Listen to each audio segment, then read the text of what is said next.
Hey, welcome to 2022.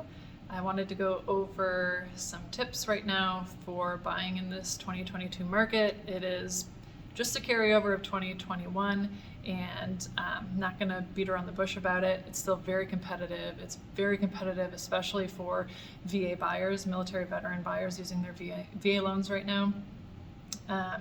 And I do want to preface the whole video by saying I'm not recommending that you do any of these things or suggesting you do them. I'm telling you what I'm seeing happening in the market that buyers have to do in order to get their offers accepted. All of this because lawyers. All right, get pre-approved. Get pre-approved as a local lender if you can. Somebody who's respected in our area, who is known, because these nationwide big banks that sort of affiliate with military, and you know who I'm talking about, you probably have a checking and savings account with them. Their turn times are extremely long. We're talking 45 to 60 days, and we can't have that. Excuse me, sellers, they're not taking those offers. Most sellers right now want to close fast. They want that money fast because they're moving. They need those funds to purchase their next house or for their retirement or whatever that is, right? They want those funds, and the less time that you're under contract, the less time there is for something to go wrong. So quick closing is what's desirable. Big banks, nationwide banks, they're not doing that right now. I've got my little cheat sheet, sorry. So offer price, what's going on with pricing? Right now, homes are listed a little on the low side. If it were a more balanced market, most of these homes would be listed a little higher. So listing them low brings in the buyers, and that brings in the competition. Nothing wrong with it. It just is what it is. So know that going in, that if a house is listed for $450, it's probably really in that $470 to $475 range of what it really would be worth in a different market. So buyers know they're going to have to compete, which means fewer contingencies, better offer price, and if that house doesn't appraise for what they offer, they better be able to bring in some money to bridge the difference. So what does that look like? House is listed for, let's say, $500, you offer $575. Maybe the house actually appraises for $550. Well, then what? There's a $25,000 gap. Well, what are we going to do? There's something called a 22AD. It's called the additional down form. And what that does is shows the seller that should an appraisal gap happen, where you offered $575, but the appraisal came in at $550, that you can bridge that gap or some amount of that gap.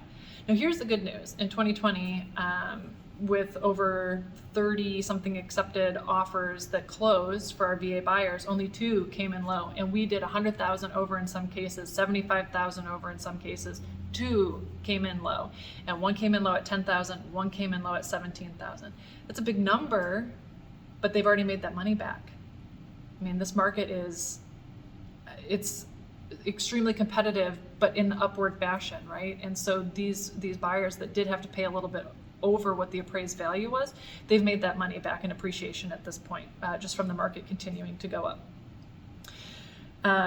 So on that appraisal gap thing, it's not an unknown number, right? You're not saying I'll pay any amount. You're saying, here's my hard number. I'm only going to pay $5,000 over what the appraised value is, or $10,000 over, or $50,000 over. Whatever that number is that makes sense to you, that's what we write into the offer. So it's not unknown.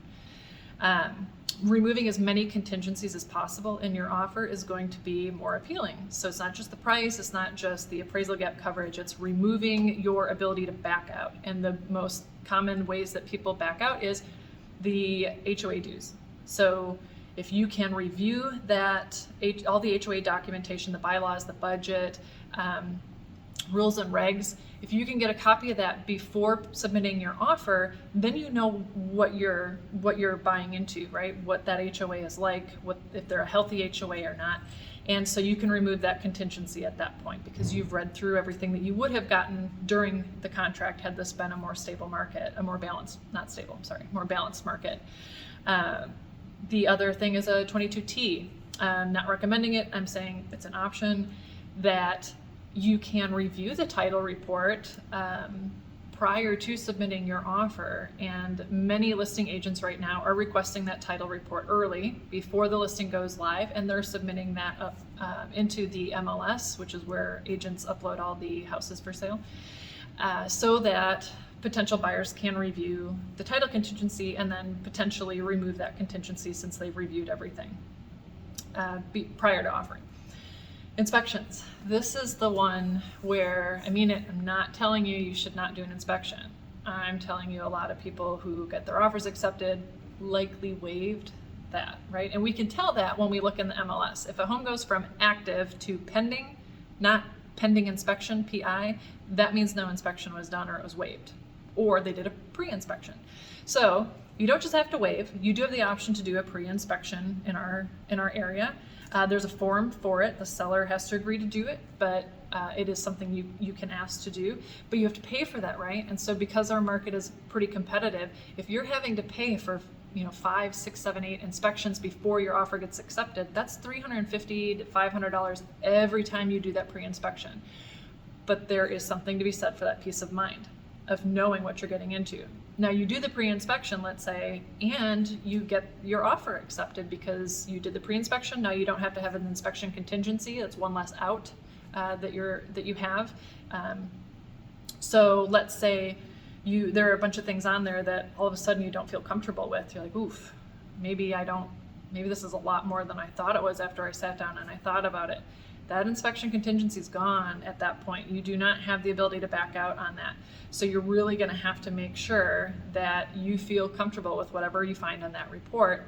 Or if you waive the inspection, make sure that you're comfortable tackling whatever potential issues there could be.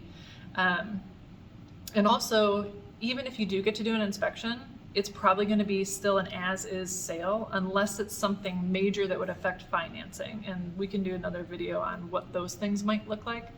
But the inspection itself is strictly for informational purposes, really, at this point in our market.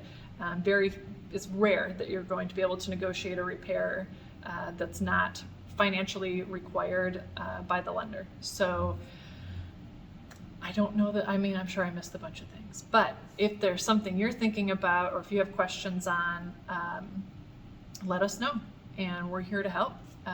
We are very blessed. We helped 50 military families last year in our area, and hopefully this year we can just keep building off of that and hopefully helping a lot of military families build some real wealth. So we're looking forward to 2022, and